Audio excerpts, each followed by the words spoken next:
I think we can start now. Approximately 71, 72 participants have already joined. So we can formally start.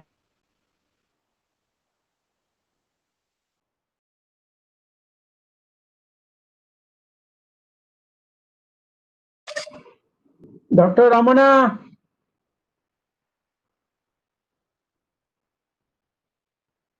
Good evening to you all.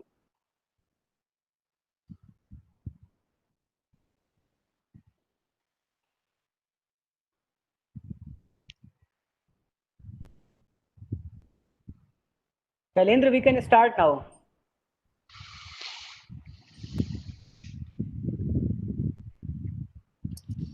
Hello, am I audible? You are audible. We can start now, I think. Yes. Now we are going to start the first session of the seminar, approaching the contagious diseases from a geospatial perspective. So, speakers, I welcome on the behalf of organizing committee all the speakers and all the participants for this conference. The first talk in this session will be given by Dr. D.V. Ramana. I would like to just give a brief introduction of Dr. Ramana.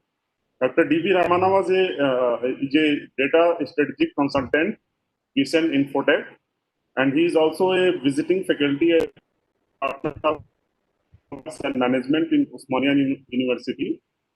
He did mentorship for many internship projects and a startup company in executing data science projects. Dr. Ramana did his MBA from Osmania University and PhD from National Geophysical Research Institute, NGRI, Hyderabad. He is also a visiting professor in data science, ISBAT University, Uganda, and also a visiting faculty for the Department of Mathematics and Statistics in Osmania University. He is expert in data sciences, data analytics, machine learning, artificial intelligence, and related subjects. He was an executive committee member for CSIR Hyderabad chapter, and which shared the series of knowledge sharing sessions on software project management, software engineering, big data analysis, which includes R programming, Python, machine learning, data science, supply chain analytics. And he is also involved in the design of data science and big data course content for different universities and different institutes. And he's presented IT trends live in various programs of Doordarshan, Yadagiri channel on data science and data analytics. So with these brief introduction, I would like to request Dr. Ramana to give his talk on role of emerging technologies in approaching the contagious diseases from a geospatial perspective. So Dr. Ramana, you can start your talk. Yeah, thank you so much, Shailendra. Thank you, my dear friends. I'm very much thankful to Wadia Institute of Himalayan Geology for giving an opportunity for sharing my little knowledge on the emerging technologies in the application in geospatial analytics.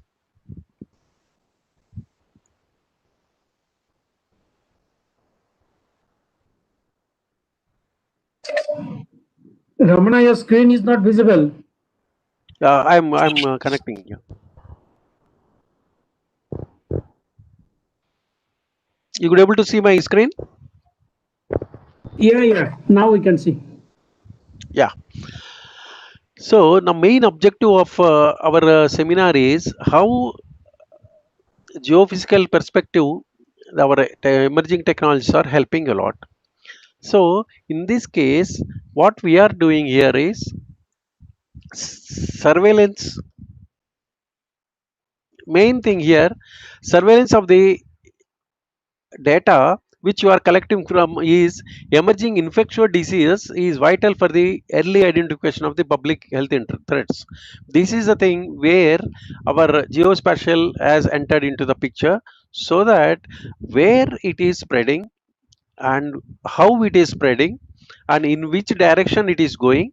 So all these things are because of the internet. We are having the huge volume of data. Based on that, these emerging technologies are helping us in future what are the actions to be taken so that we can reduce the harmony of the human health. So this is a thing where we are very much particular about this. So in this case, what is happening here, one thing is the economical changes and the health changes, another thing is the weather changes. All those things matters a lot. And some people say that corona might be the through to the airborne diseases also. So all those things we are collecting the data, and just we are taking the help of the emerging technology. For example, if you see Arogya Setu, that is the best product which was invented or maybe the designed or maybe the idea of our honorable Prime Minister Modi, which is immediately it is giving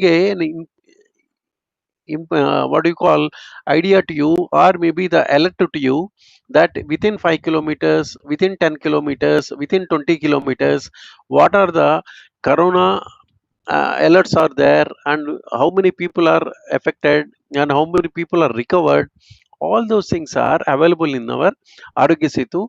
So this is also one of the thing which it is helping us with the help in a geospatial manner. That means what it is doing, it is not helping us in resolving it, but it is giving an alert to the particular person that this is the area which is you have to be cautious when you are visiting to that place. So these are the things, applications were developed with the help of the emerging technologies. And here what is happening here, human demographic changes and behavior. That's why we have done the, we are not in a position to go from one city to another city, because that is a change in behavior and it may spread the diseases. Another thing which we are having, travel and commerce and the technology and industry, all these things are affected, and also it is getting the opportunity to spread the viruses. And another thing is microbial adaptation and the change. All these things are happening in our spreading the diseases. So for this, what we are taking here is, first and foremost, what main thing in the geospatial technologies is taking the help of the remote sensing. That means you are taking the data from the remote sensing. Then what you are doing, you are collecting the information, acquiring the information from the remote sensing data. Then you are connecting to the GIS. And then in this case, what you are having, you are doing the data manipulation, analysis and visualization in computer environment. That means you are seeing in our some of our websites, you could able to see the spread of the corona and the containment zones, hotspot areas and etc. It is helping us.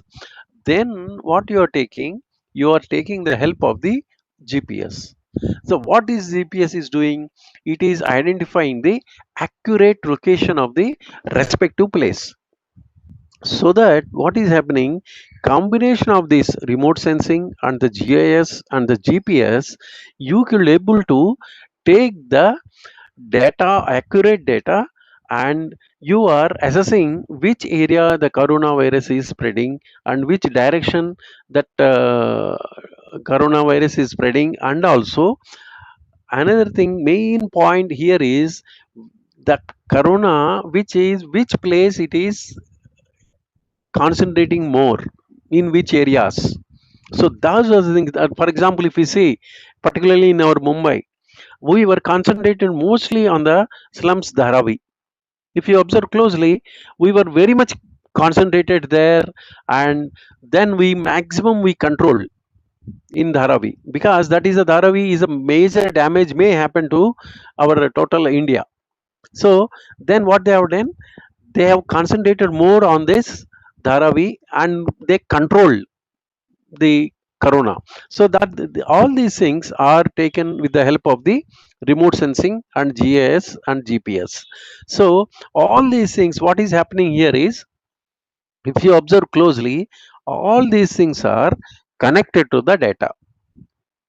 So this data, what we are doing, because of our internet explosion, so much data which is completely collected there and what is stored, and then started using the data analysis, and after that we started going entering into the predictive modeling.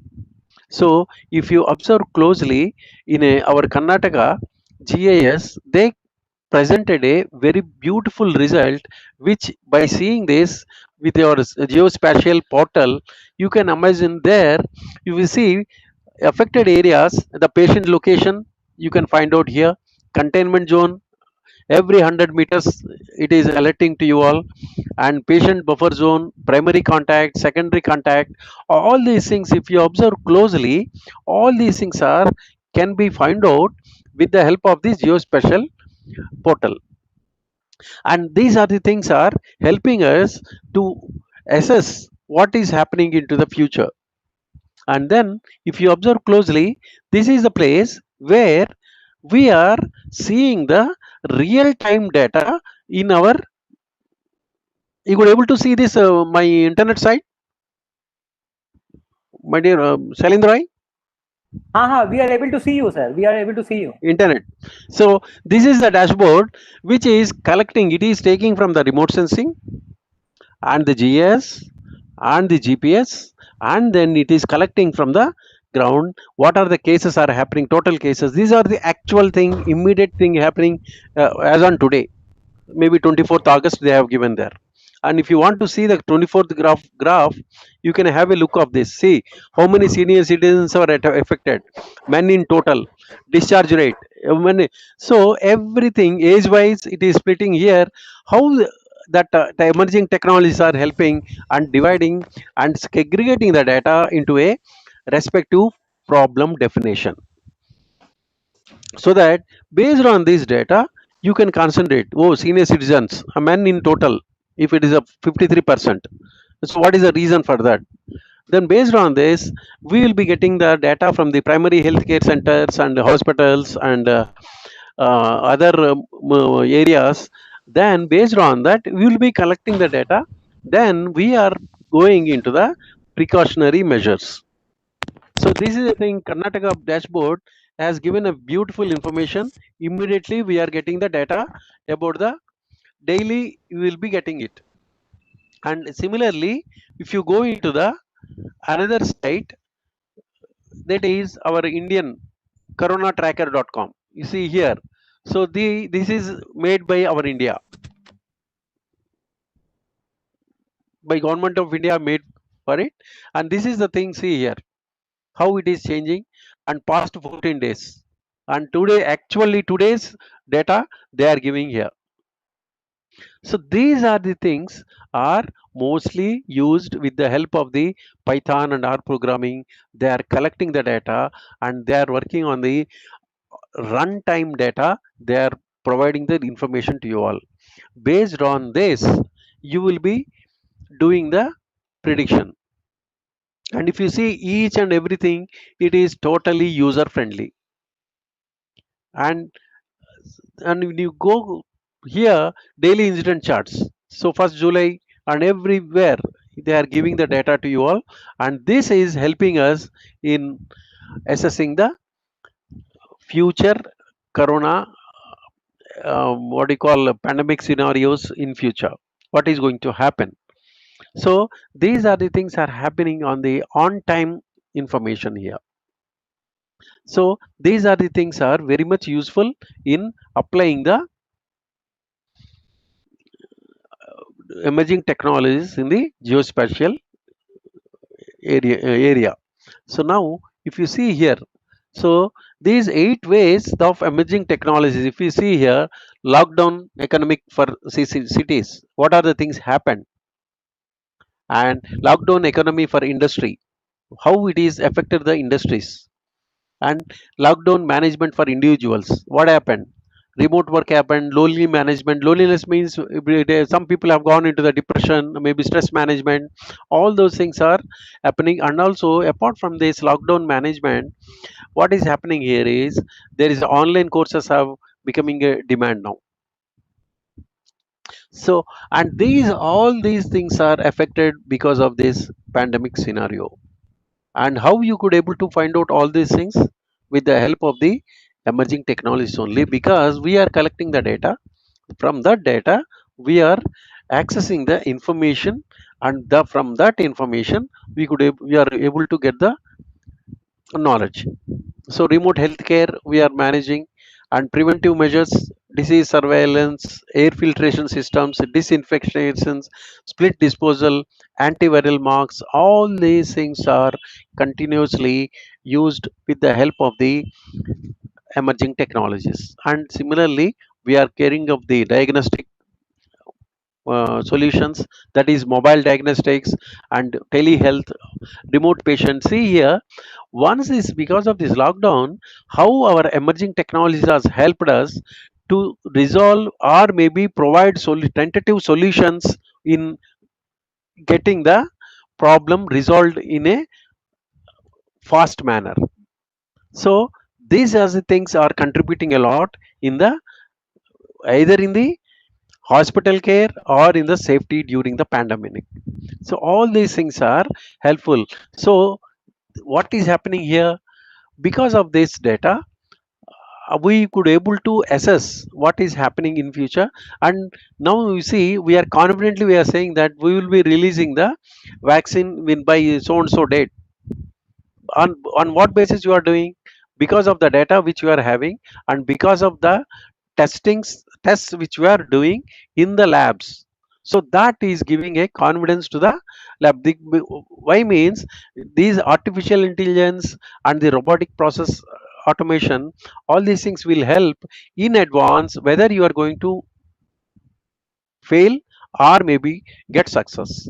So in advance only it will tell you. That means 100% our healthcare departments are taking the help of the artificial intelligence and the data science and blockchain other areas. They are using it to proactively to invent. That's why previously we used to know that we used to invent some vaccine, they used to take years together.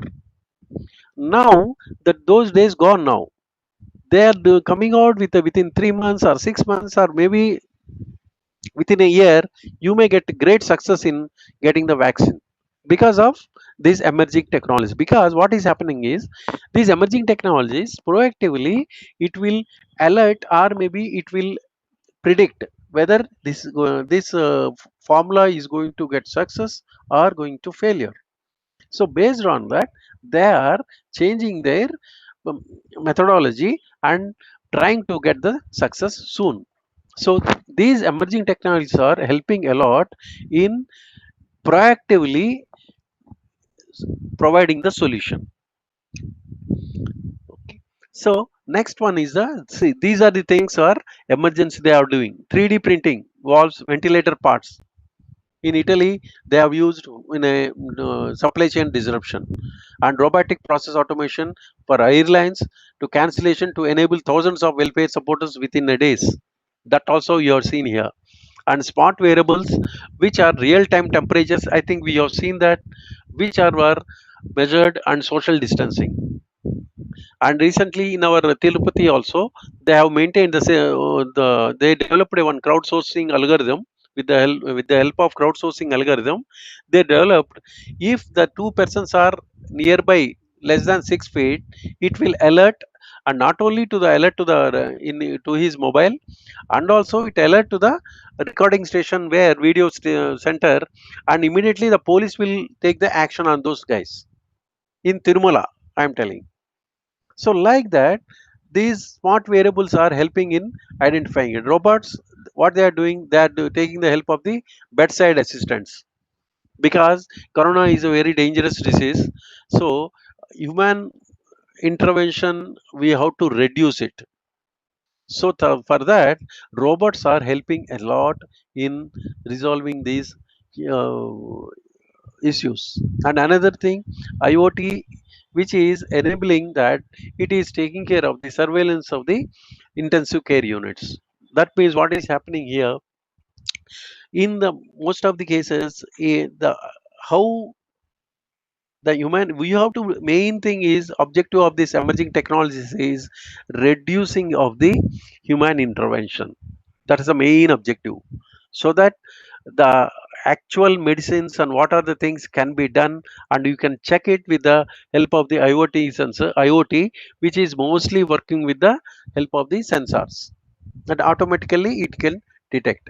And another thing which they have made is AI based computer models that reliably detect COVID in X-rays.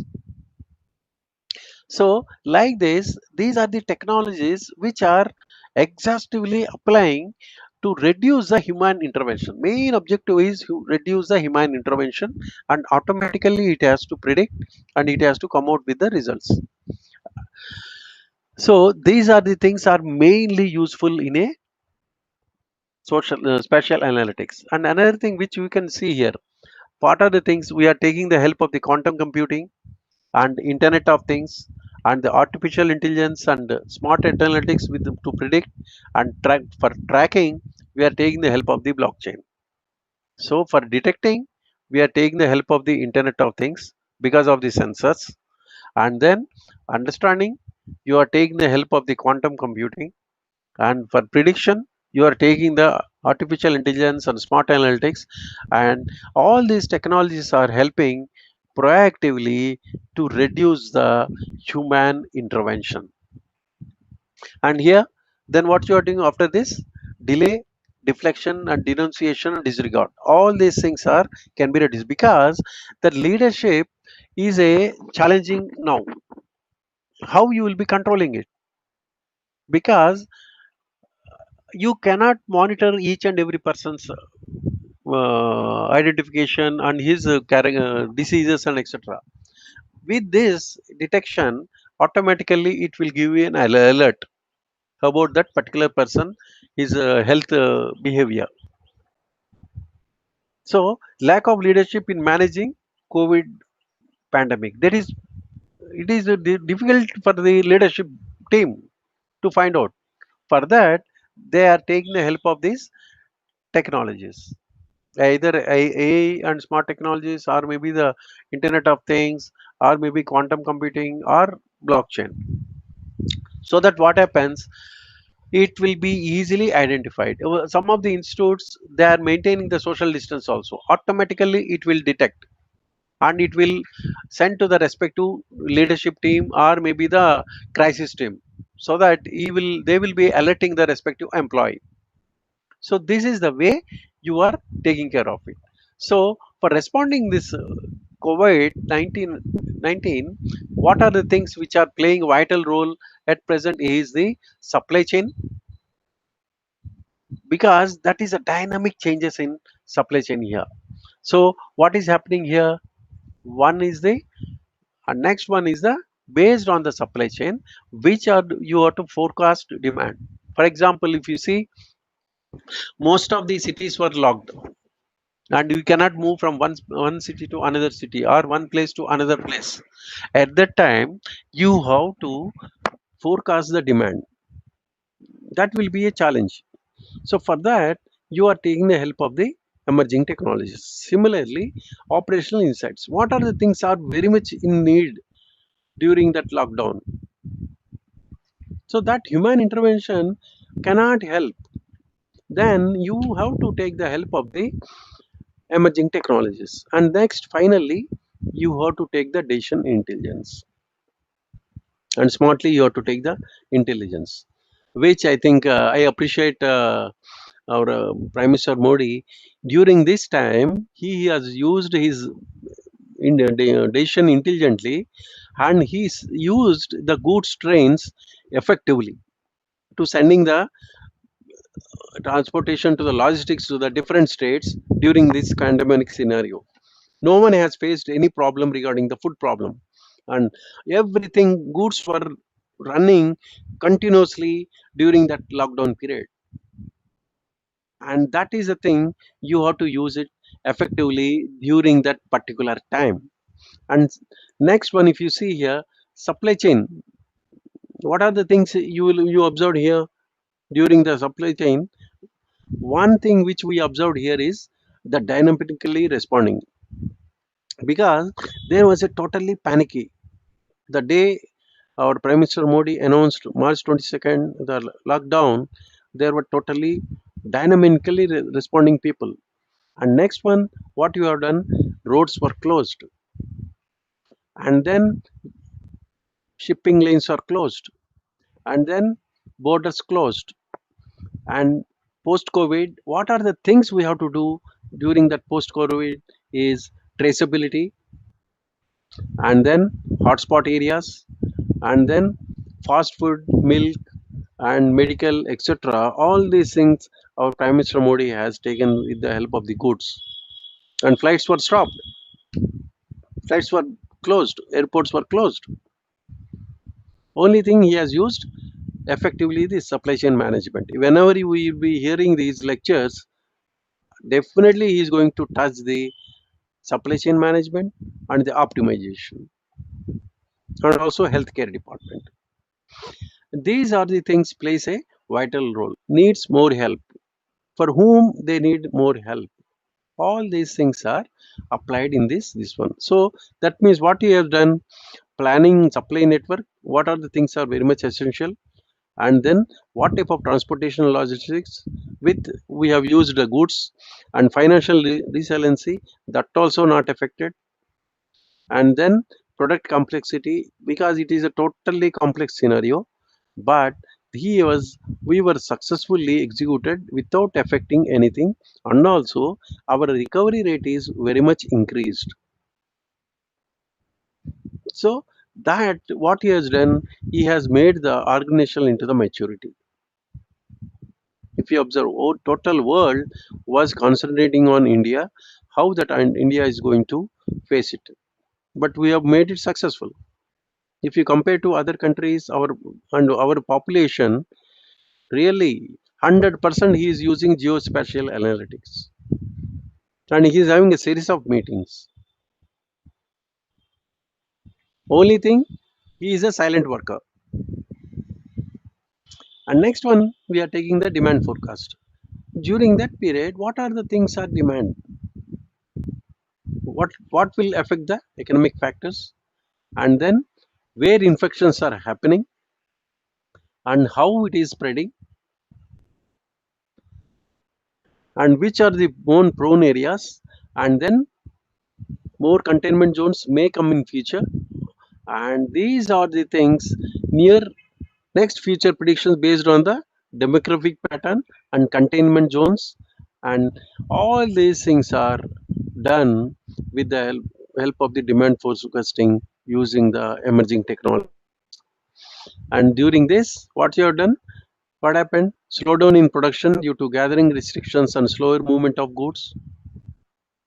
And conventional just-in-time inventory was totally disturbed. And then shortage of raw material and the unplanned shutdown of plants, which has totally disturbed. So during this time, we have taken the help of the emerging technologies. Then we have used the goods trains for completing all these things. If you observe closely, we haven't faced any problems. All these things, groceries were regularly happening, everything is regularly happening. We haven't faced any problem because 100% utilization of the geospatial analytics. That is the proactive way of approaching by our science and technology department under the guidance of our Prime Minister Modi. And increased worker absenteeism. Even then also, most of the IT companies are in profit because he has entered into the work from home. There the productivity was increased a lot. So all these things are taken with the help of the forecasting. And after that, understanding the dynamic consumption patterns using the internal and external data. That is the beauty of the emerging technologies. And then if you see here, the next one is the operational insights. These are the things are very, very important here. That means war rooms have been set up. If you observe closely, healthcare departments and municipal departments and everyone are on the toes to resolve the issues of the respective patients. And then municipal team are on the job, and field operations police were set up, and they were very much stringent in the following the rules and map and direction. All those things are given in the visualization diagram. Okay, and then what you are doing here, and then based on the supply chain and the demand forecasting and insights, then we are taking the decision intelligence.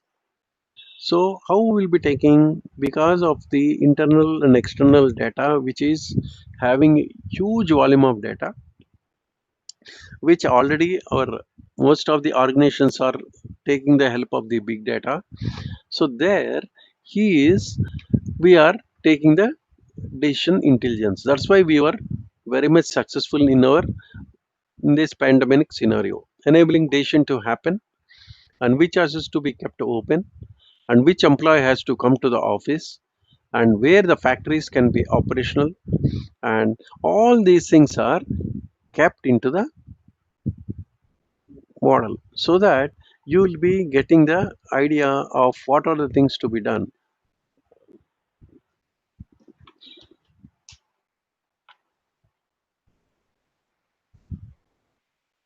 Okay,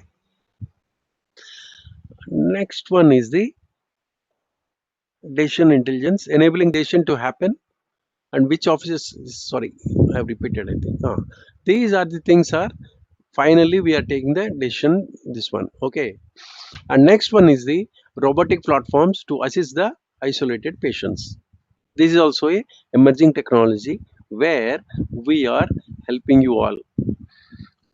Hospital patients isolation do not have the possibility to receive visits to be accompanied due to strict restrictions to stop the spreading the virus. So there we are taking the help of the robotic platforms, and these are the things they can work 24 hours. If you observe closely, they can work 24 hours here. And next one, if you observe closely, robotic platforms for disinfection also. They are also helping in controlling the pandemic diseases, because that robotic can go into the any place and there won't be any problem to that. And all these robotics are imbibed with the all these technologies: quantum computing, artificial intelligence, machine learning, and blockchain. All those things are imbibed into this robotic platform. Automatically it itself will think like a human being and execute the task effectively to get the success. So in this case, what is happening in China, already they have started the autonomous robotic platforms for distribution of healthcare facilities, and play a fundamental role by preventing and reducing the spread of infectious diseases. If you observe closely, China, I think they totally corona-free country. It is going to soon becoming soon, and they celebrated in Wuhan also. If you are observed, because they are using all these techniques, and proactively they are controlling it. And so many, if you observe China and Japan, there most of the organizations mandatedly at least 10 robots will be there. They will maintain that, and these robots will be functioning effectively to cure all those harmful organic microorganisms in the spreading it. And next, technological progress. Because of the huge last decade, all these things, data, big data, artificial intelligence, robotic systems, all these things are supporting ongoing effects. Because this is the thing, the main advantage of the emerging technologies is you can process the data while running the data. That is the beauty of the data science. On time decisions you will take with the running data. That is the beauty of the emerging technologies. That's why it is helping us in reducing the pandemic scenarios, proactively controlling it. So these are the basic ideas which I gave. I am open for the question answers. Thank you, Dr. Ramana. So in the audience, if when ask any question, they can unmute himself and they can ask questions.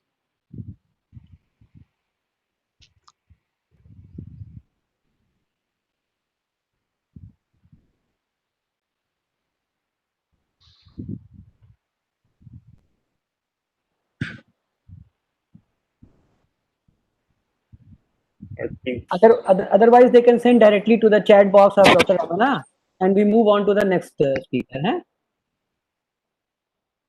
okay. If any of the participants has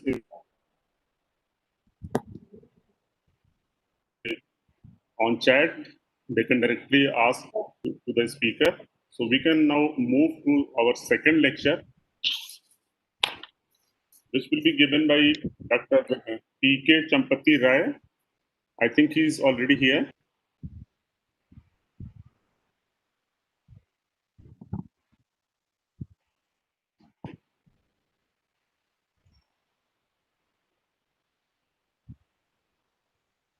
Okay, sir.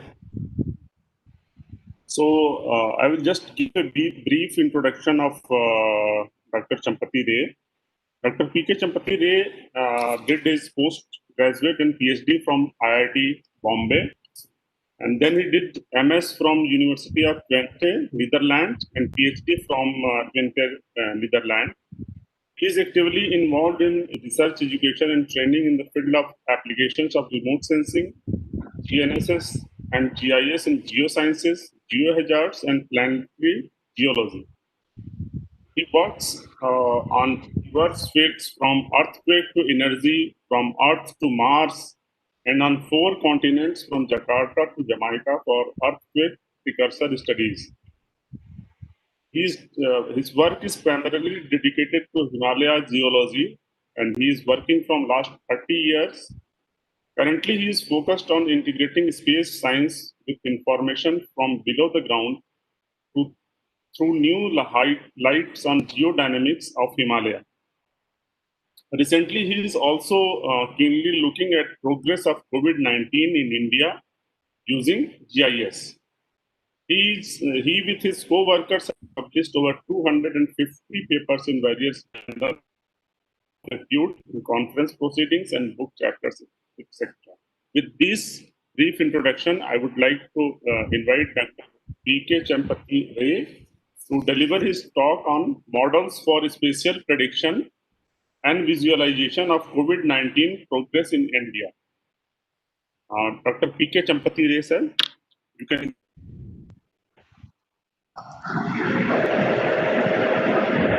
Yeah, thank you.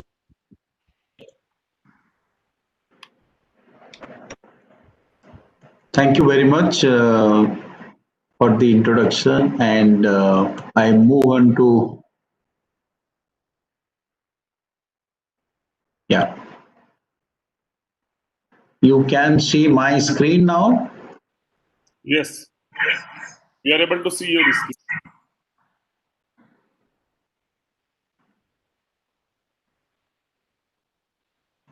Yeah.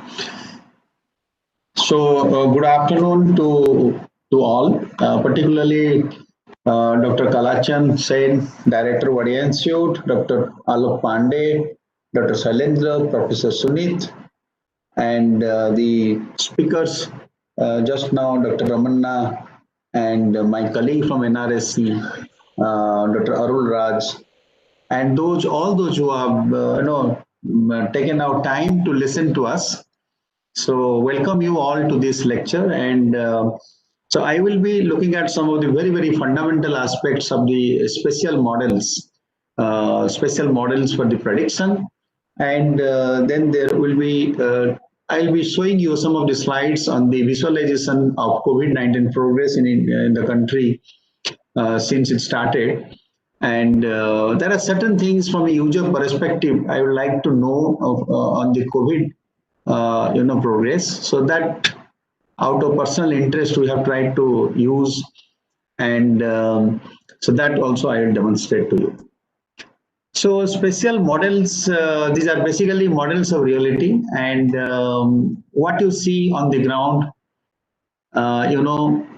whatever there on the ground, it is there for a reason, and we try to find out the reason for that, and integrating all the information or the spatial attributes, we try to make some kind of models and try to forecast a certain phenomenon, which is we consider as a function of the various the terrain attributes. So so the phenomena is a function of several attributes, and I have just given, for example, a couple of them.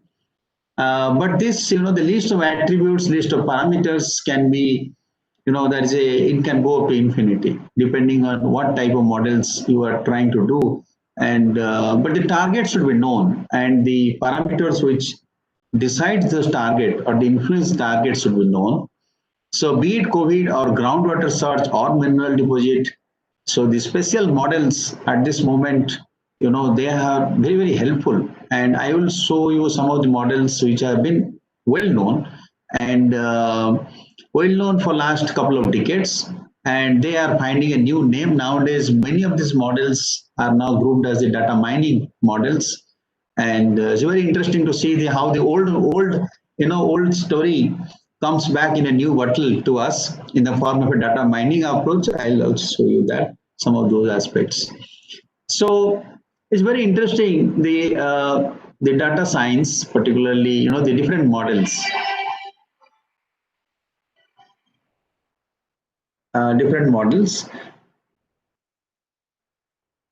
like this.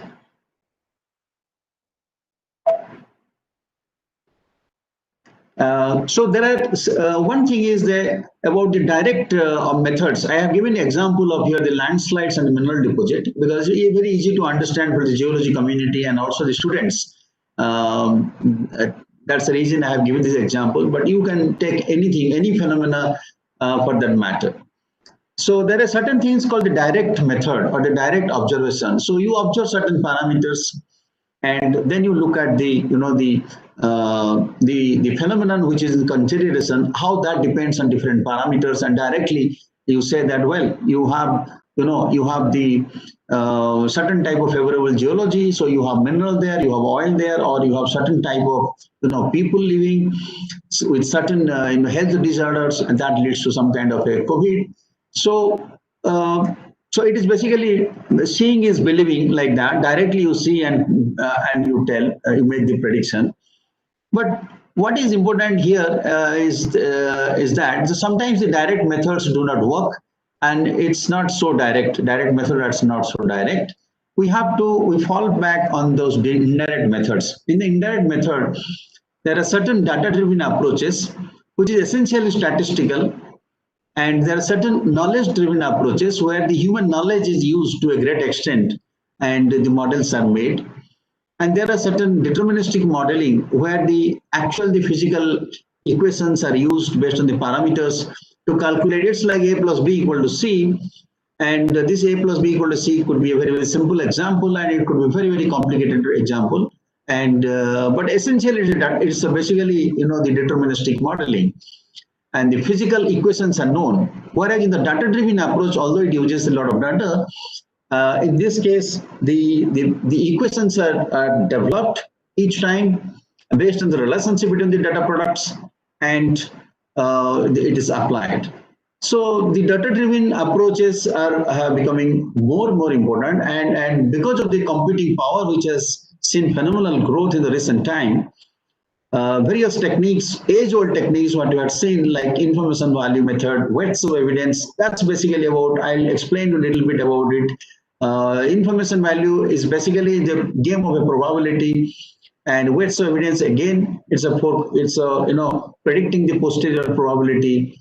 Then there are multivariate techniques like multiple regression and the logistic regression, which is now being used as the one of the important tool for the data mining approach. Then of course we have the artificial neural network and the convolutional neural network, which is very, very popular today in the data mining domain. But these data-driven approaches, they have their own advantages and disadvantages. It requires enormous amount of data, and often you will find that it works at a black box level, so limiting the human knowledge intervention sometimes. So that's why sometimes we feel that the knowledge-driven approaches are straightforward, and if you have a knowledgeable person, knowledgeable doctor, that using 2 to 3 parameters, we can predict this guy is going to get COVID or not. Knowledge-driven approach, they have their own advantage. And we have categories like the index overlay, simple overlay techniques in the GIS, then fuzzy logic, the Latif Jade, what he formulated in late 50s and early 60s, has a tremendous utility in terms of the knowledge-driven approach, solving many real-world problems. Then analytical hierarchy process, the Professor Sati, who developed this, and it's also a very, very nice, way of integrating several data layers. Then the certainty factor and the Dempster-Sepper belief theory are also very, very popular techniques. And some way or other, this, the data-driven and knowledge-driven approach are being used and were being used rather. But in the GIS domain, since 1990s, the GIS has come to the forefront, and it enables a platform. And many of these techniques we have translated or we have implemented on the GIS platform to model various natural, various natural phenomena and predict areas which is of our interest. So we will see some of these very simple techniques, because I am sure that in the university domain there will be a lot of students listening to this talk. So that's the reason why I have kept some fundamental aspects. Right. Now, every model requires certain parameters. Now, these certain parameters is as I said, it goes to infinity. So just I have given an example for a geology. You have the bedrock geology, geomorphology, erosion, vegetation, hydrogeology, volcanic activity, human activity, quaternary geology, weathering, climate, pedology, geotechnics, neotectonics, land use, land cover. Any factor you feel important for the landslide studies can be considered, and we can integrate that. Of course, you may have to do the prioritization of the selection of the data layers depending on your study area and your study area and your approach. But more or less, this certain amount of data layers are required, and you have to keep in mind that they have to be relevant. So this is one of the important hypotheses, that the data you are considering are going to predict the phenomenon you are interested in. So this is one of the most important hypotheses. Now, this hypothesis is built on that the past events, the way the past events have taken place, the future, the present events have taken place in future under similar circumstances, the phenomenon also will take place. So, which is a big assumption. So you have to look at the data sets, your assumption, and two important assumptions, and you have to see. And if you see a climate change role, then you have to factor in that. So this is a very well-known technique, and qualitative map combination for the hazard zonation, what I have shown you.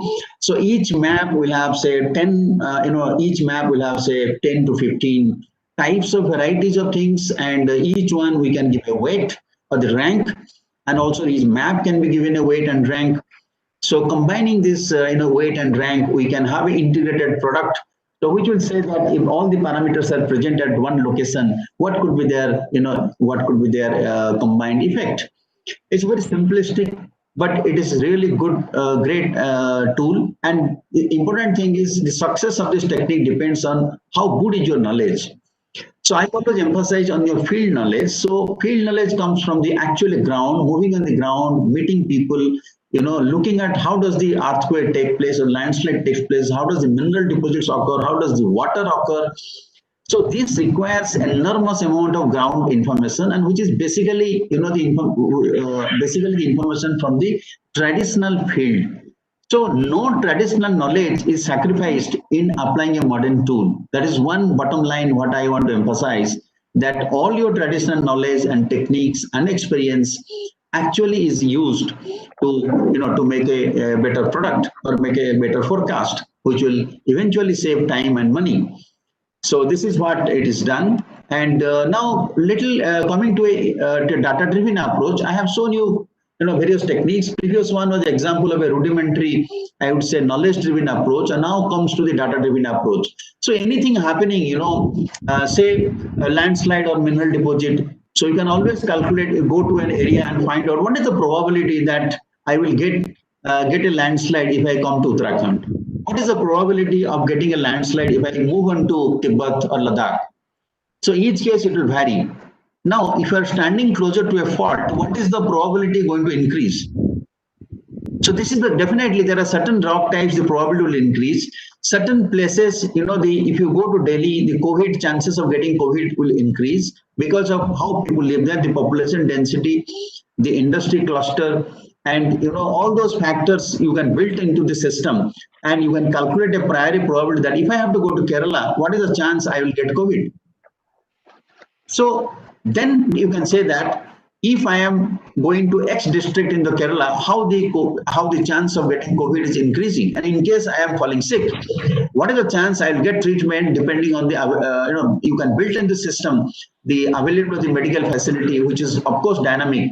And so using this technique, you can do your risk assessment that if I have to go to Kerala or to my hometown, what is the chance that I will end up in trouble? So you have a way of calculating it, and most of the data sets are available. If they're not available, I would say that they should be made available, because people want to know in a dynamic way what is my risk factor if I have to move from place A to B. Similarly, the government also need to know that if we have to open up the 2 states, what is the risk factor? How many people are likely to get the infection? So this requires this kind of data, this kind of probabilistic approach. So this is what can be built in the GIS. And now I move on to a more complicated technique, which is called as weights of evidence modeling. So these weights of evidence modeling actually forecast the posterior probability. We know the prior probability, fairly simple to calculate, but the posterior probability is not so straightforward. We have to predict it. So based on certain factors and the combination of factors, what is the chance that I will get COVID if I go to Odisha? So this can be predicted using a posterior probabilistic approach. And this is what we take to in this case we have shown you example of the mineral deposit or the landslide. Take the one parameter which is dependent phenomena and its parameter.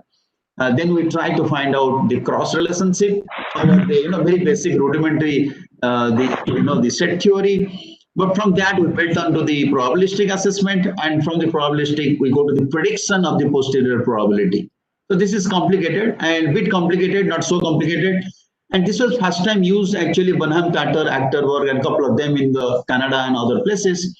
The Geological Survey of Canada and US actually applied for the gold exploration, and they were very, very successful in late 80s using this system. And using the same system, the first expert system in geology was built, the Explorer was built, and afterwards we have implemented. Those days, the GIS was not available, and we have seen this mathematics and statistics comes from the traditional field, and it is being used for the mineral exploration, and it can be used for the groundwater or any spatial data. It can be used. So that's the reason we have used successfully for the landslide prediction.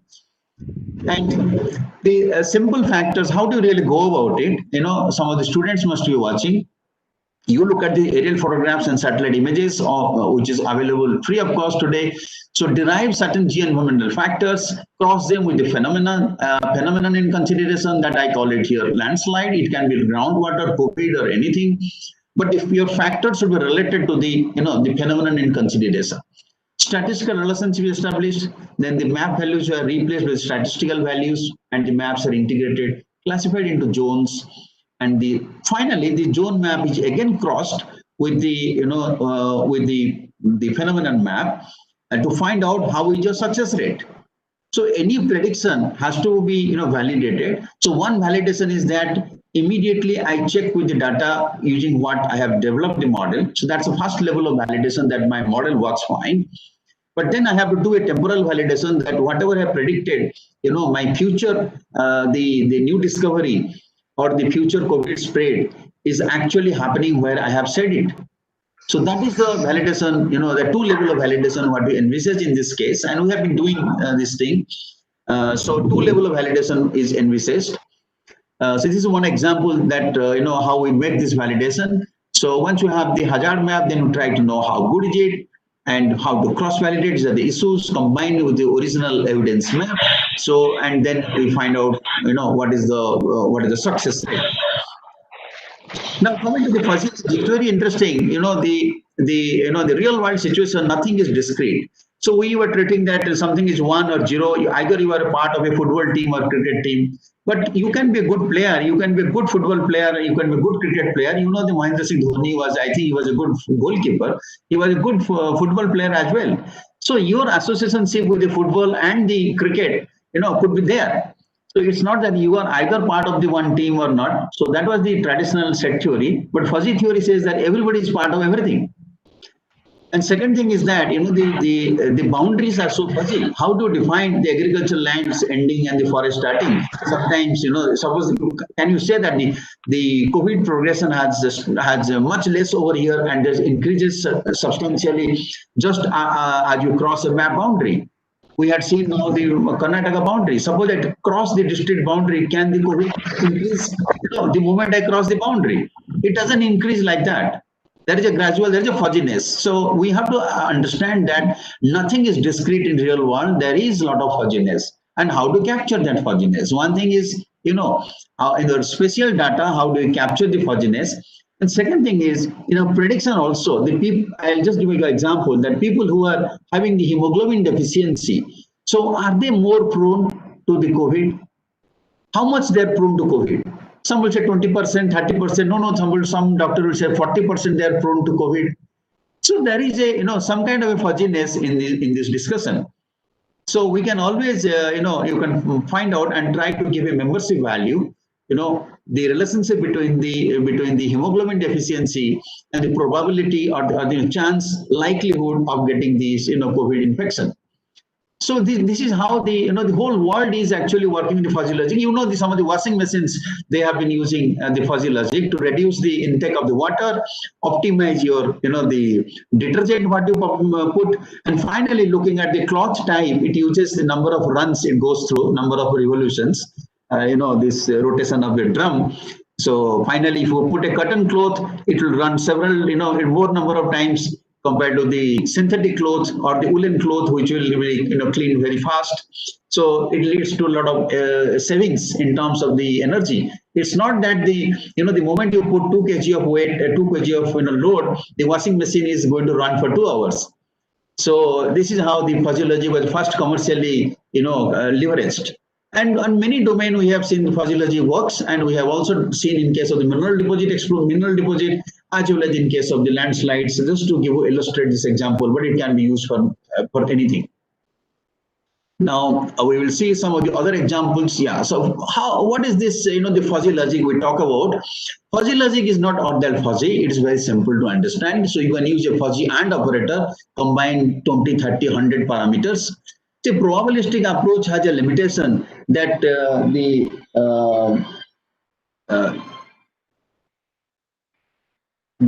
probabilistic approach has a limitation that all the probabilities when you add up, they have to add up to 1, all the factors.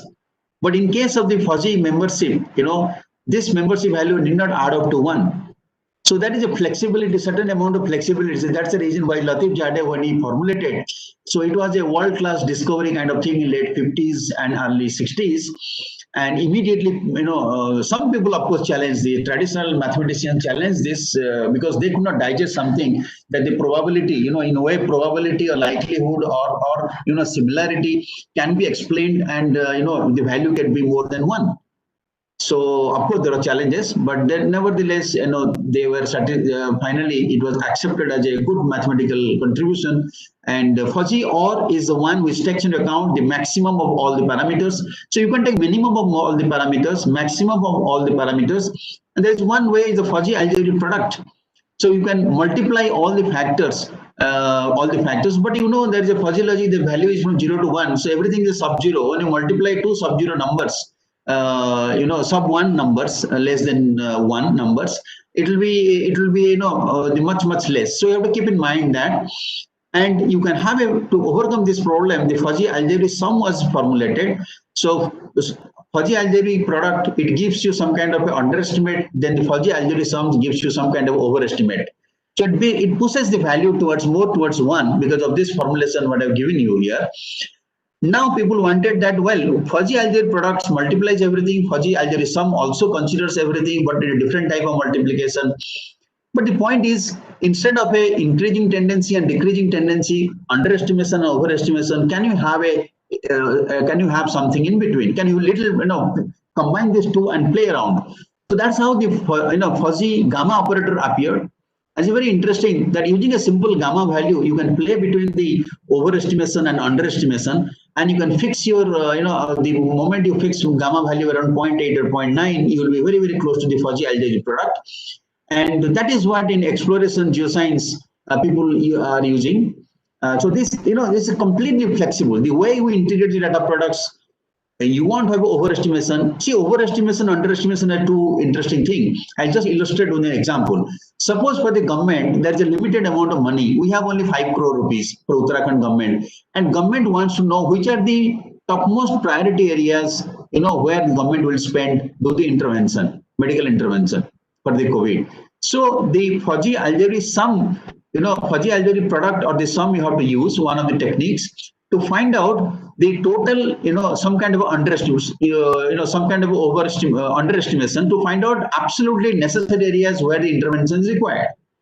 Suppose you want to have a mass-based program and you want to cover up as many as districts as possible, then the fuzzy algebraic product kind of approach is more suitable. So each one has its own advantage and disadvantage. And if you want to have a game, you play between the two, then you can fix up a gamma value and you say that, okay, I have limited amount of money. Also, I want to have a mass approach. So then you can, use suitable gamma value and find out the areas, districts, or the tehsils where the intervention has to be made to make it more effective. So now just to give you some example, now quickly there are some geological parameters which have been considered, and this is the rating and the weightage what I discussed. So this is based on the user inputs. Each map has certain parameters. Each parameter is given some weight. I think it's a very basic GIS which everyone knows about it. But critical thing is that it's not the GIS operation; it's a human knowledge. How you incorporate your knowledge to give these weights and ranks, that is critical, and that has to come from the field knowledge. A lot of field knowledge, a lot of experience they have to get into. So then we prepare the hazard zonation map and then we cross-check with the actual landslides. Then we find something 80 to 90% of the accuracy, and then we feel satisfied that yes, it has done a good job. And the places, all the places we show high hazard, they may not have today the landslide, but there is a chance they will have landslide very soon if the triggering factor exists. So similarly for the COVID, you can find out the areas where there is a chance of spreading the COVID because of the the density of the population, for example, decreased level of the hemoglobin, and there are certain health factors, several health factors. So why I'm telling this is this is very critical that what we talk today is a non-medical intervention for the COVID, right? So the medical intervention, I'm not going to talk because, there are a lot of technology, a lot of doctors have been telling, and we have been seeing in the WhatsApp and television and all the social media. But what we are talking about is there are certain special techniques and special models which is not yet fully explored for the non-medical intervention. And this is what because I have not come across. Someone can educate me among the audience who are listening, but actually the models are not yet used. This is something, I may be blamed for this making this statement, but that's, I have not come across. So this is we have used some kind of an analytical hierarchy process. Sati in 1977 he gave a beautiful technique that suppose you have 10 parameters, which parameter is more important? say lithology is more important or structure is more important for the geological things. So for example, in the case of the COVID, the age is more important or the gender, is more important. So depending where, if you bring 10 doctors, they will give 10 different opinions. But this opinion you can actually you can give a rating to to the gender issue, and also you can give a rating to the age category, using the Sati's formula. So that's the beauty, how to this kind of the human knowledge, how you translate it into quantified output. So that is what the Satis technique tells. And in geology, actually, always there are 5 geologists. You bring them together, they will never agree on the different parameters and weights, and we have experienced that. So this is always we accept that. So 5 different opinions can be integrated into a combined weight. So finally, you can say the sandstone, how much weightage it should have if I have to go explore some uranium. So it will get one value, not 10 values. Based on all the observations of different workers, it will get one value, and that one value we can play with to predict the uranium location.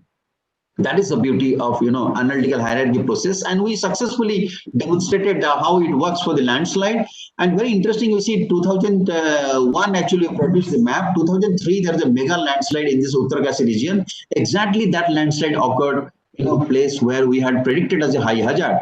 And the basic layers were prepared by the Wadia Institute Himalayan Geology. Director is sitting there. They have a role. They have a major contribution in this project, Landslide Johnson project.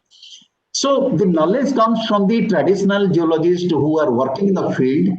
Then the analytical hierarchy process has been used, and finally a prediction is made, which is validated on the ground after 3 years. That is the beauty. How it is demonstrated on the ground. The same technique, similar technique also we have used for the northeastern region. All the strategic roads we have prepared the hazard zones and maps, and we also see the similar success. Now I will show you, some of the techniques using I have not shown you yet the, weights of evidence. That's one of, I like very much, because you predict the posterior probability. The prediction of the probability is very interesting. So this is, I am, okay, this slide is somehow it is missing from here. We have used the fuzzy integration and probabilistic assessment using the weights of evidence model, land and information value. All we have compared Himachal Pradesh, and we find that the fuzzy logic and the weights of evidence modeling, they are much superior than the other techniques.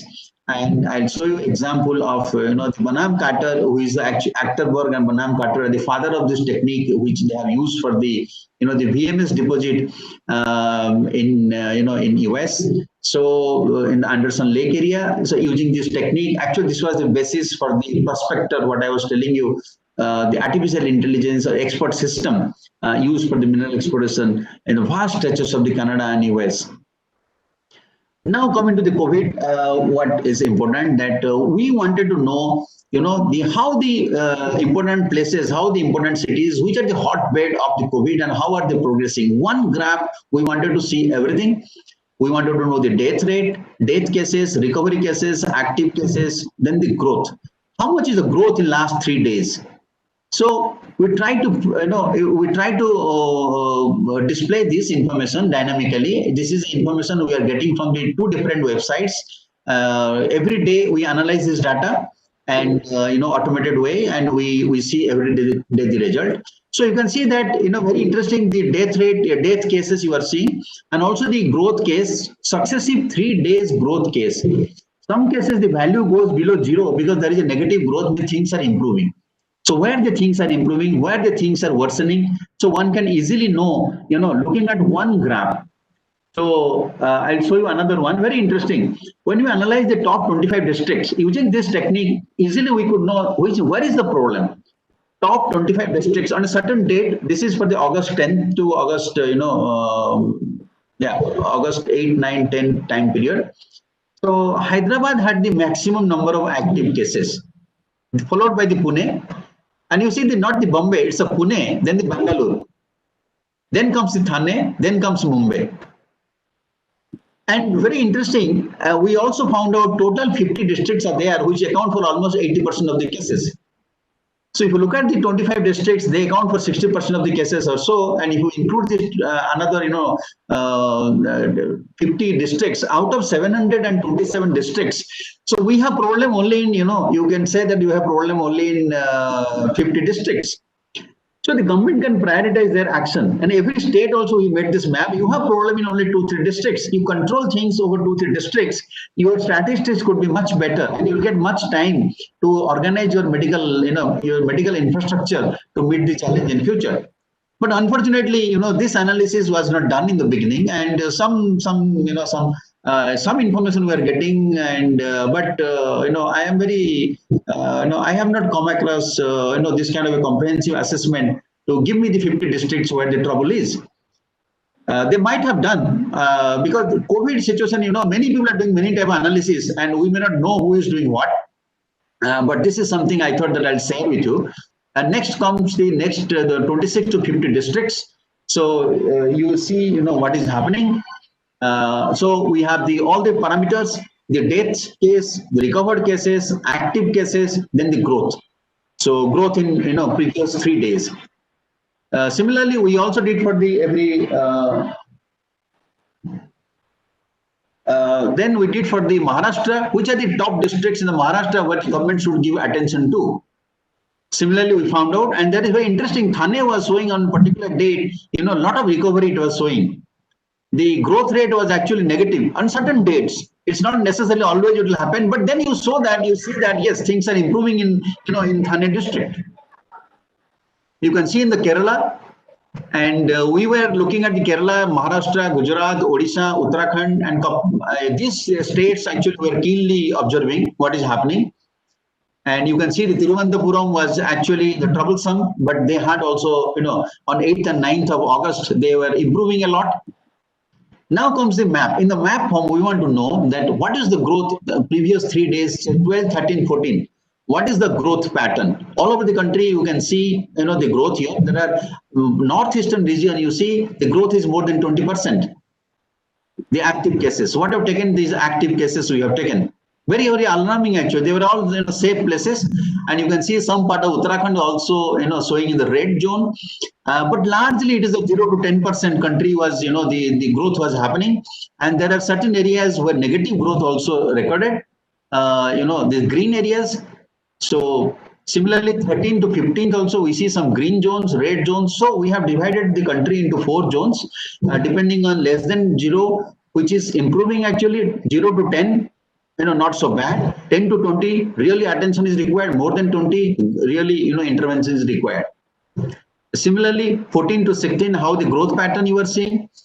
So all over India, for 727 districts, we are analyzing the data, which is coming from 2 sources. One is the Government of India source, which is also put by the COVID-19 database, that is which is done by a lot of philanthropies, and they are putting data, and almost every hour in a day, couple of times, they are actually updating it, and totally crowdsourcing, and it's automated manner it is being done. And we are getting data directly from that and doing this analysis, and some modeling also we are attempting. And you can see here the Delhi percentage growth compared to yesterday, so how much growth is today? So 14th of August, you can say 15th of August, and this is 16th of August. So every day we are doing this analysis, right? So with this, I come to this, so thank you. I come to the conclusion, and thank you very much. And the example what I have shown you, there are a lot of special models which can be used for the, either your natural phenomena or COVID kind of analysis. And we have given a small example that what we are doing, for COVID monitoring. It is our own effort just to understand really what's happening in the country. So if you have any questions, I am ready to, address those questions or your comments or your, suggestions to improve what you are doing. So thank you very much for listening to me patiently. Thank you very much. Thank you, Dr. Pire. So if any of the audience mute and ask question.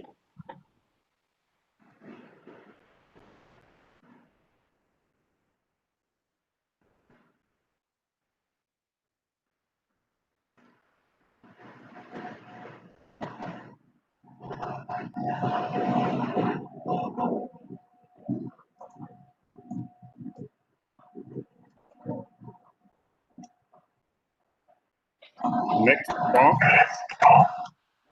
which will be given by Dr.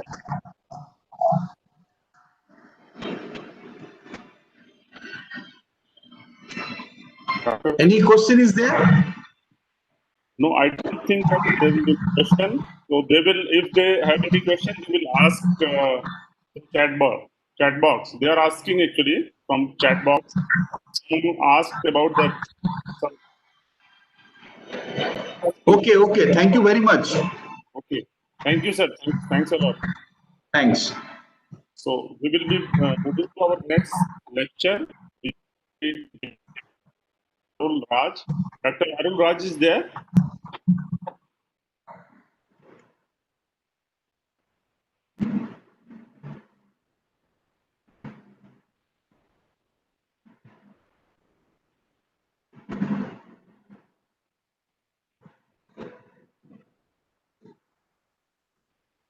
Dr. Arul, can you hear us?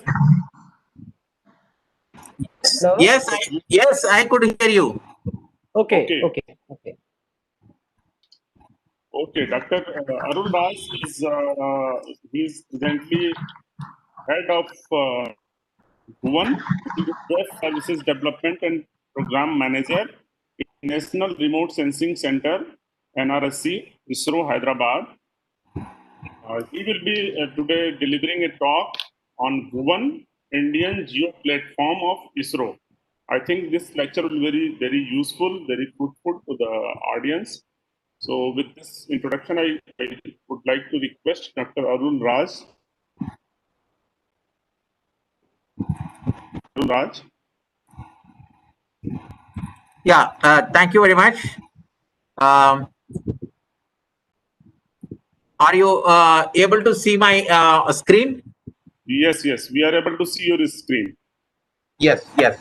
Thank you very much. And first, I would like to thank the organizers for this opportunity, and Dr.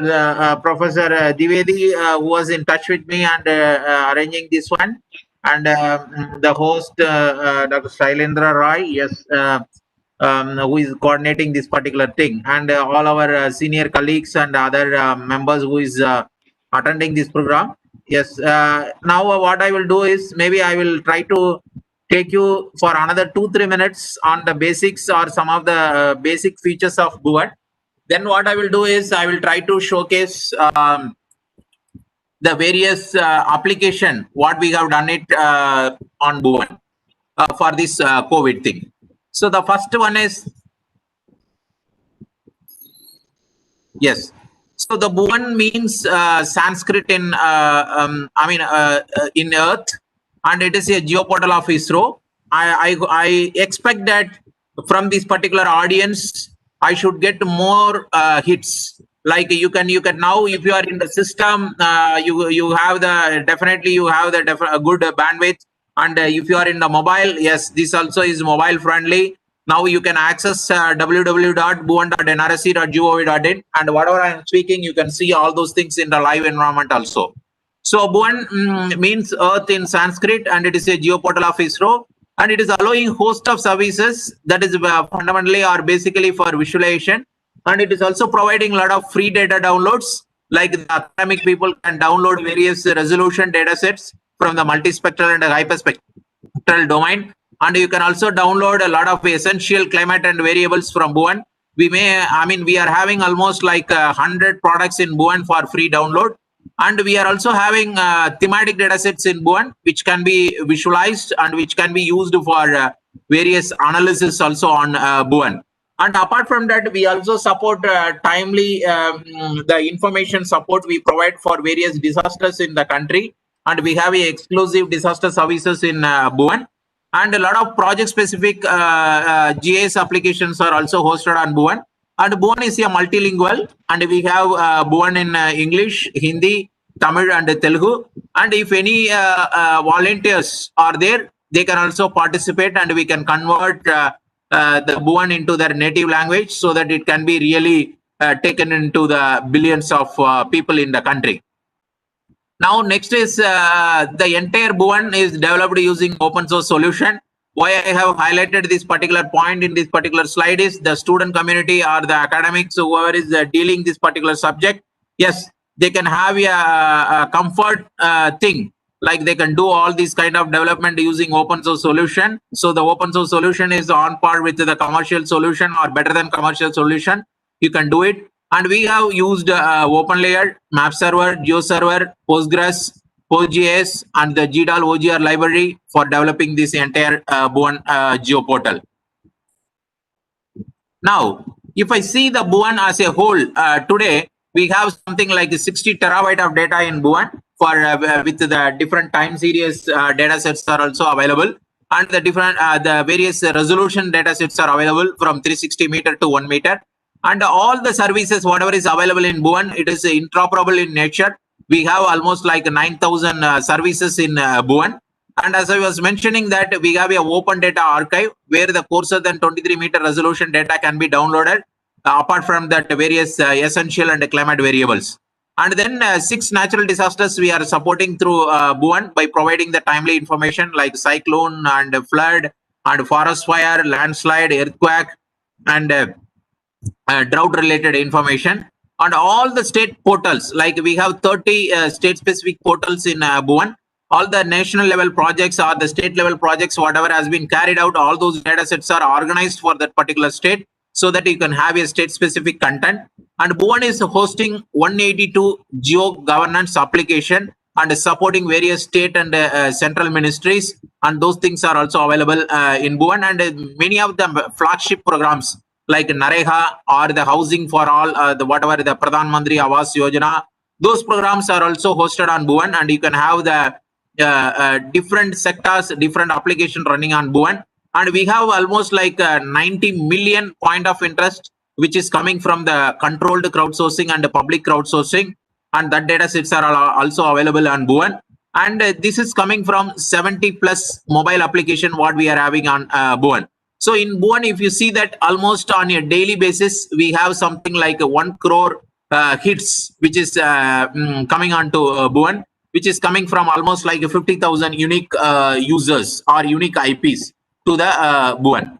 Now, as I was explaining that the interoperability is the key criteria or key parameter in Bhuvan, those data sets or whatever we are having in Bhuvan, all those things are disseminated as a open geospatial consortium web services. You can see that the dissemination is going as a web map service, web map tile service, web feature service, web processing service, web catalog service, and the keyhole markup language. These are all the different services what we are offering through Bhuvan when we are disseminating this particular data.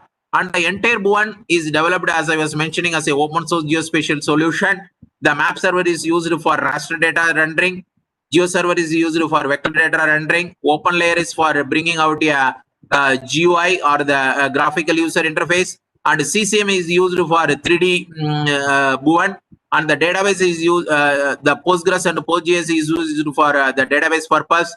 And the Apache is used as a web server. And the JavaScript and PHP is used as a development environment. And the server-side programming, as you are aware that it is a PHP. And the OpenStreetMap, we are taking a lot of point of interest and other routing thing from OpenStreetMap. And PHP bulletin board is used for bringing out a discussion forum. So the student community can see that, okay, these are all the powerful open source solution and very popular thing, and which is also used in Bhuvan. And the entire 60 terabyte of data, what I am mentioning, all those things are rendered through this GeoServer and map server, what we are having in our data center. And Bhuvan is also recognized as the OGC website of the month in December 2010. And it was also recognized as a popular geoportal of the India in 2012. So these are all some of the recognition what Bhuvan got it. And now, as I was mentioning that we have hosted almost like 182 application. And if you see that the sector wise we have splitted and we have put all those things in Bhuvan. If you see that if you are looking for education and outreach, including your NCERT syllabus maps, and it is hosted on Bhuvan. And you can see that under education and outreach, you have 7 applications. Under disaster, we have 16 applications running on Bhuvan, and infrastructure related 6. And strategic, it is a 10. Tourism 6. Like that, each and every sector, if you take it, there are a number of applications hosted on Bhuvan and is used by the departments or by the citizens for the various decision making process to the day-to-day usage for the common man benefit. So these are all the sectors which is covered under BUAN.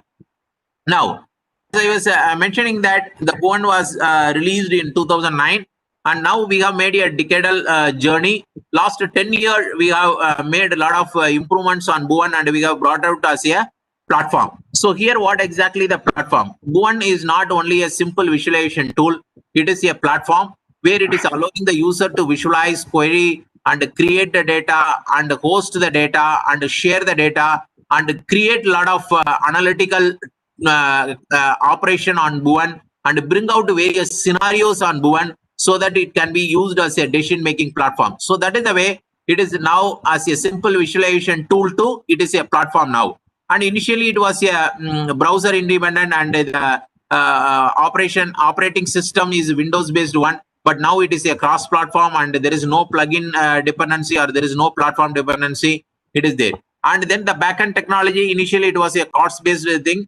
Commercial-based solution. It is now completely converted as a open source solution.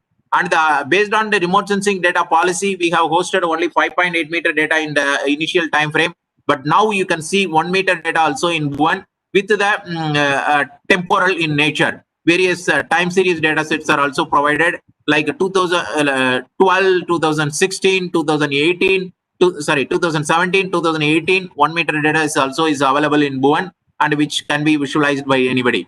Then the maps we have, including the footpath or the car track, which is having a coverage in the large scale map. It is being put up on BUAN. The thematic data sets, we have almost like 14 different themes. It has been hosted on BUAN. It is completely compliance with the Open Geospatial Consortium, the standards or the compliance thing.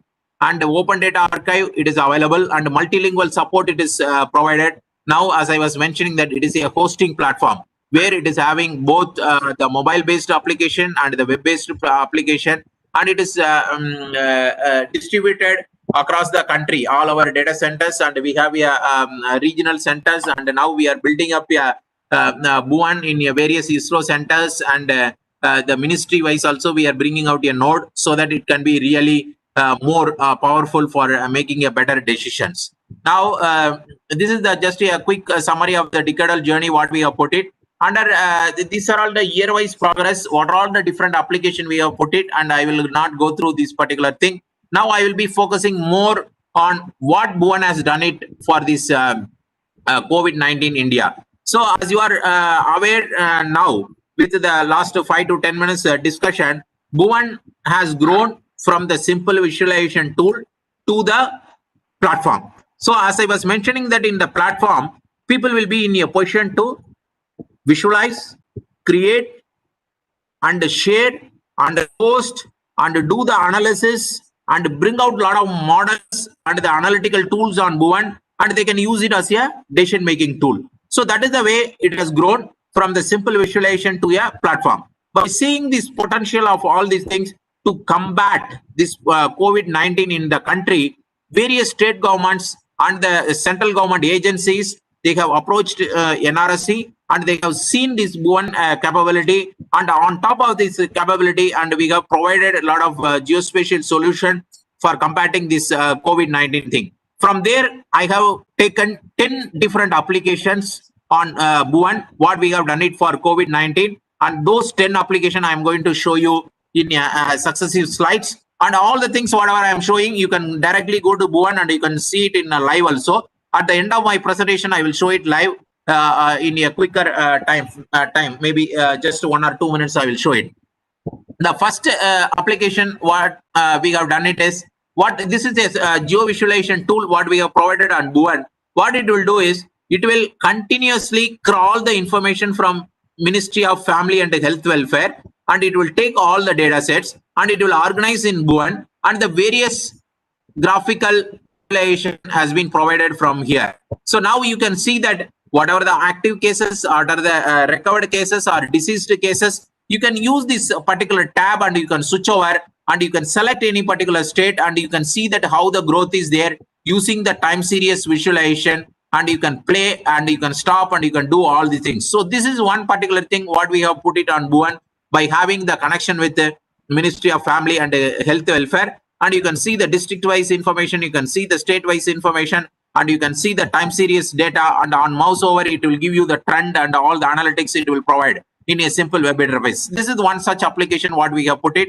The second thing is same thing, because many people are showing in a graphical, in a chart form, but most of them are not showing us a geospatial view. The first slide what I was showing is the geospatial view, and here to cater the chart based thing, we have also provided a chart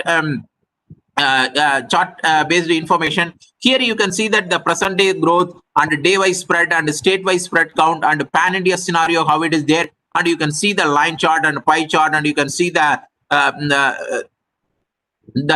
bar diagram and how the changes are there, all the things you can see it. And for example, if you are seeing this particular graph on one particular day, this spread is going down and the recovery is going up. So that is the way one can see that from the spatial point of view or from the graphical point of view, how the changes are happening in that particular place. One can understand it in a simple web browser. So this is one such application what we have put it. Now the next thing is the government of Telangana, the health department has approached NRC, and the NRC has brought out two different mobile applications. One is the officer reporting, another one is the citizen reporting. Citizen, they can report from their respective place, like what kind of symptoms they are having, or if they want to have any kind of help, all those things they can report it through Bhuvan, and whether they can say that whether they have a cough, cold, throat pain, or temperature is above the 100, or whether the family member is affected or their own person is affected, what is their address, any abroad visit is there, or within 14 days any visit is there, all the things we have put it in this particular portal. And by seeing this particular the department officials can get this alert and this information, and they can approach these people. On other side, when they are conducting a door-to-door survey, the proforma is also provided in the mobile app, and so that the information can reach to the central repository and it can be used for further decision making process. So this is one such application what we have put it on the Telangana Health Department. And the next application what we have done is, it is a home quarantine tracker what we have put it for the Narayanpet district of Telangana. This is also very effectively used by the district administrator. What is the thing? All the home quarantine people are asked to share their geolocation. Based on the geolocation, the government or the district administration has taken a measure to reach the home quarantine people with all the essential things by using the self-help group people. And at the same time, if they are looking for any medicinal requirement through the telemedicine, they were supporting this one. And if the medical team has to visit, means they are also arranging a medical team visit to the respective location. And here we have also supported a buffer or the proximity based thing. Like for each and every area, the buffer has been drawn and the location has been drawn. If somebody is entering into that area, they will get the alarm. If somebody is going out from that area, the alarm will be given to the user and the alarm will be given to the administrator. So that is the way the home quarantine tracker has been made, and it has been made operational, and it was used in the government of Telangana. And now another unique application what we have done is for government of Bihar is Bihar Health Emergency Operation Center. What they have done is, as soon as the location, the geolocation is uploaded onto Bhuvan, immediately what it will do is, on the fly, it will generate 1 kilometer, 2 kilometer, 3 kilometer, 5 kilometer, 7 kilometer buffer, and it will be visualized on Bhuvan. And along with that one, all the census information is also will be attached, and this information can be downloaded as a PDF file. This information can be downloaded as a Excel file. These data sets are given to the district magistrate through the online portal what Bhuvan has developed. So they can download it and they can go for a survey, or they can go for a containment strategy, all the things they can do it. So this is another one unique thing what we have supported for the government of Bihar. And now this is the very interesting application which has been used by government of Telangana in a initial lockdown period, which is supported all the farmers in the state and the other individual citizen also. What is the uniqueness in this particular thing is, in Hyderabad city, we have almost like 16 different Raitu bazaars. The farmer market is there, where the farmer will bring their vegetables and they will put it in that Raitu bazaar, and the common man will get into that Raitu bazaar or the farmer market and they will buy all the vegetable. Because of the lockdown restriction and the vehicle movement, they are not able to bring the vegetables. At the same time, the people are also not able to go out, and because of the curfew situation and other thing. What government has done is they have encouraged the farmer to register with Bhuvan, and so that the individual vehicle is geotagged with the Bhuvan. So once the vehicle is geotagged with the Bhuvan, each and every second or whatever 10 second or 20 second, the location will be transmitted to Bhuvan, so that the vehicle tracking has been enabled in Bhuvan. So that the vehicle tracking application which is enabled in Bhuvan will give the location information to the estate officers that yes, the farmer vehicle is coming here, and then they will direct the vehicle. Yes, you go to this particular area like Sardar Patel Nagar. You go to Pandil, you go to Nehru Nagar. You go like that. They can divert each and every vehicle to the respective location, and they will also intimate the citizen that yes, the vehicle is approaching your place, and you can get the thing. And you would have seen a lot of article on this particular application. The Week magazine has covered very nicely, and CNN there was a live footage of this particular thing. All the things they have put it so that the farmer got benefited and the citizen also got benefited, and the government has ensured that the delivery of the vegetables to the citizen in the Hyderabad city. So this is one such application what we have supported for the government of Telangana. The next thing is, you all know it very well. In the initial days of lockdown and curfew time, what has happened? All the restaurants are closed, and there is a ban of the vehicle movement and all the thing. The people, the working professionals or the people, the daily wages, all these people, they got the problem in getting the food. And you know that the government, like Tamil Nadu government and the government of Telangana, they have the free meal center. That is in Tamil Nadu, it is called Amma Unavagam, and in Telangana, it is called Annapurna Meal Center. They have opened a lot of free meal center, and they have distributed the food in the subsidized price or free meals they have provided. What Bhuvan has done is, Bhuvan has taken all the geolocation, so that anybody who is opening this our Bhuvan mobile app, immediately it will show that this is your current location and this is your nearby Annapurna Meal Center or Amma Unavagam. Then it will give you the direction. You can go this way and you can reach that particular place within this time and within this distance. So it was very much popular among the IT professionals or the working people who are stranded in that time. So this is the another two application which we have done it for Greater Hyderabad Municipal Corporation in Telangana and Greater Chennai Corporation in Tamil Nadu. So this is two example what I want to highlight it here. The next thing is, all the things whatever I was mentioning here, it is available as a open API or open services. It is available. And what since some of you are from Uttarakhand, you know it, the Monal 2020, which is the application which is developed by ECIL, the Electronics Corporation of India Limited, along with the Rishikesh Ames. They are using Bhuvan services to showcase the show the geolocation of the patient and the different zones or containment zones or the district or state level information with the different colors like green, orange or red. Those kind of services, they have used Bhuvan API and they have shown and integrated in their Monal 2020 application as a patient information system. And in the same way, the CDAC, whatever the 112++ application what they have developed, in that also for the geolocation of the patients and the contact tracing, they have used Bhuvan API and the Bhuvan map services to show all these things. So this is the another application or another services what we have supported through Bhuvan. And with this, I will stop here. These are all the 10 different applications what we have supported through Bhuvan. Now what I will do is I will show you the quick demo of Bhuvan, what we have done it. These some of the use cases I will show it so that you can really visualize it and you can really appreciate that how it is done it and how it is used by the various state and the central government agencies.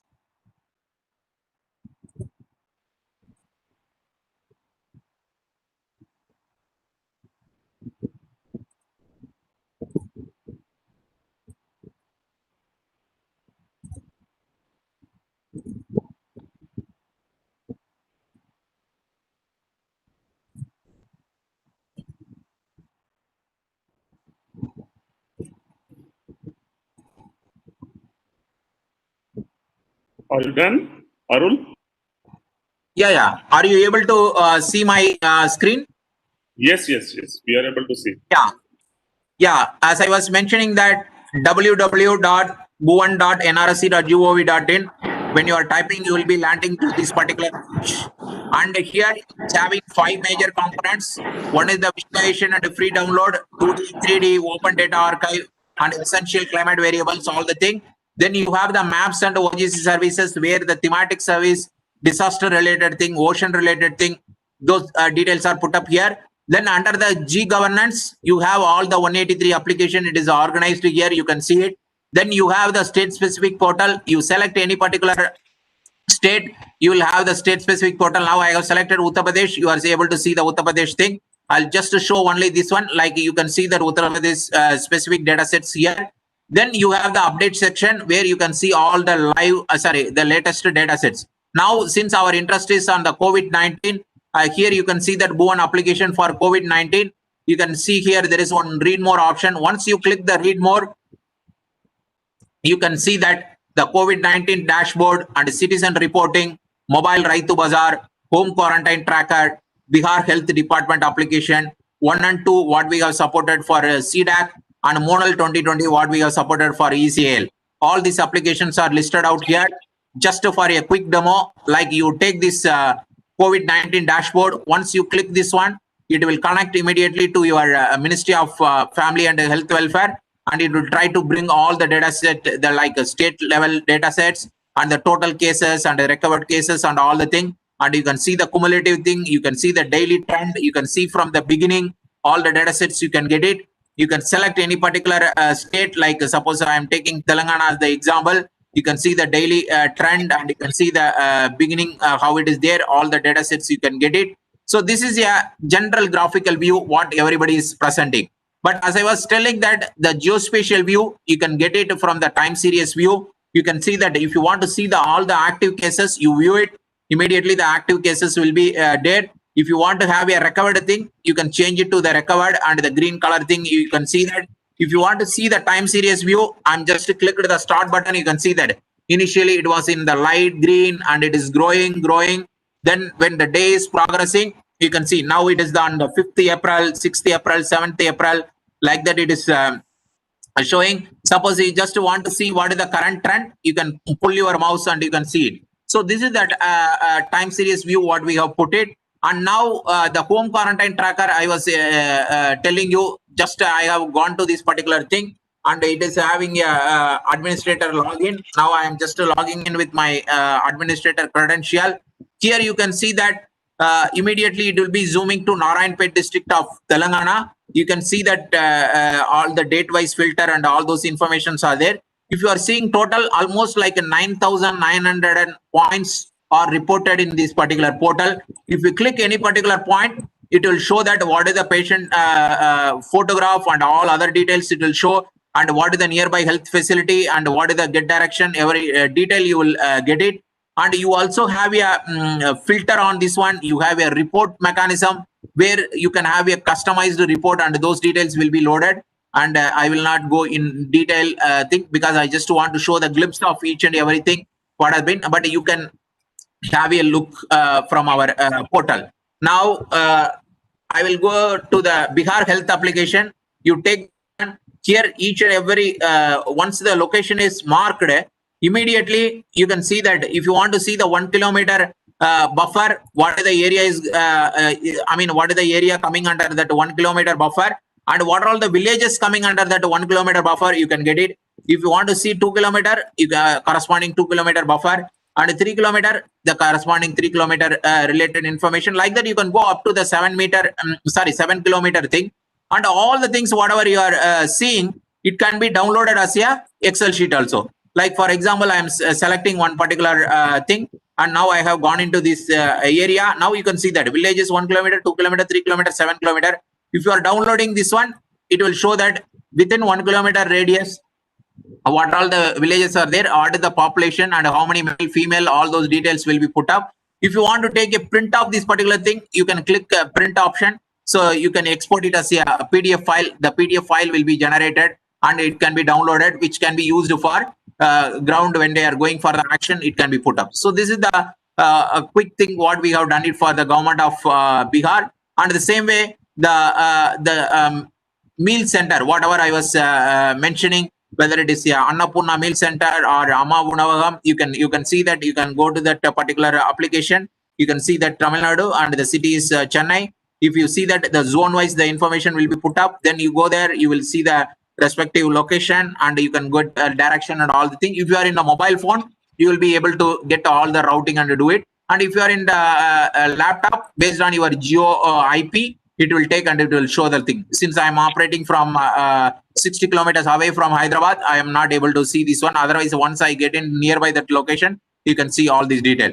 And the Monal and ECL, I have just explained to you. With this one, I will quickly summarize that the Bhuvan is started as a simple visualization tool, but today it is a platform where it is hosting 183 application. And based on this capability, the state and the central government agencies, along with them, we have developed the 10 different applications for COVID-19, mainly for combating the COVID-19. Like the citizen reporting and the officer reporting for government of Telangana, then the mobile Raitu Bazaar, meaning the farmers vehicle tracking application for government of Telangana, then home quarantine application for Narayanpet district in government of Telangana, then Annapurna Meal Center for Greater Hyderabad Municipal Corporation, then the Amma Unavagam for Greater Chennai Corporation, then Bihar Health Emergency Operations Center for government of Bihar for containment strategy. These are all the different applications what has been developed on Bhuvan, which has been used by the citizen or which has been used by the decision makers for combating this COVID-19. Thank you very much. And if you are having any query, you can always write to bhuvan@nrsc.gov.in. So bhuvan@nrsc.gov.in is our mail ID. You will be able to contact us and you can get all the detail. So this is our mail ID. Thank you very much.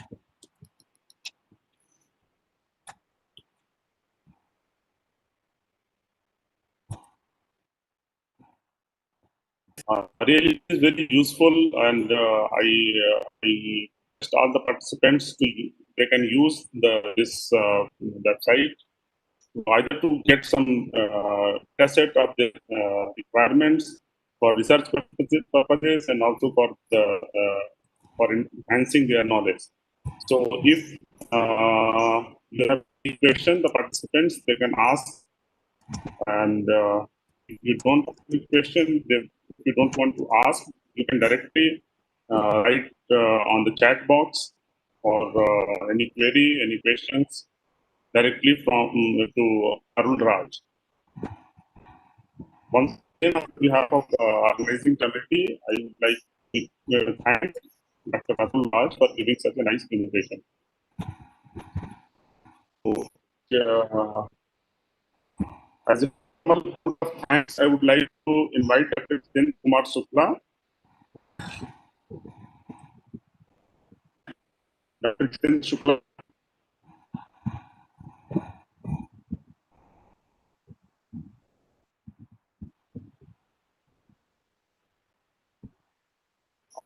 I think he's not here. So on behalf of organizing committee, I would like to thank all the three speakers, Dr. D.B. Ramana, Dr. P.K. Champati Ray, and Dr. Arul Raj, for giving very wonderful lectures. And I believe that all the participants will be benefited from this lecture. So I think this is the end of this session and end of the day also. Yes, and on behalf of KBCS and on my personal behalf, all the speakers who spoke in this very nice and very interactive session, and the lectures were very beautiful. And I also thank the host of this session, Dr. Shailendra Raji, for nicely hosting this particular session. Thank you, one and all. Thank you very much. Thanks to all of you. I think tomorrow will be the next lecture. Tomorrow the session will be start at 11.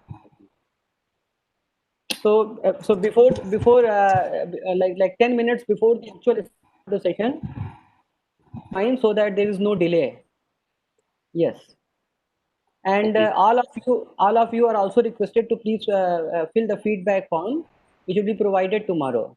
Okay. Thanks again, all the speakers. Thank you very much. Thank you.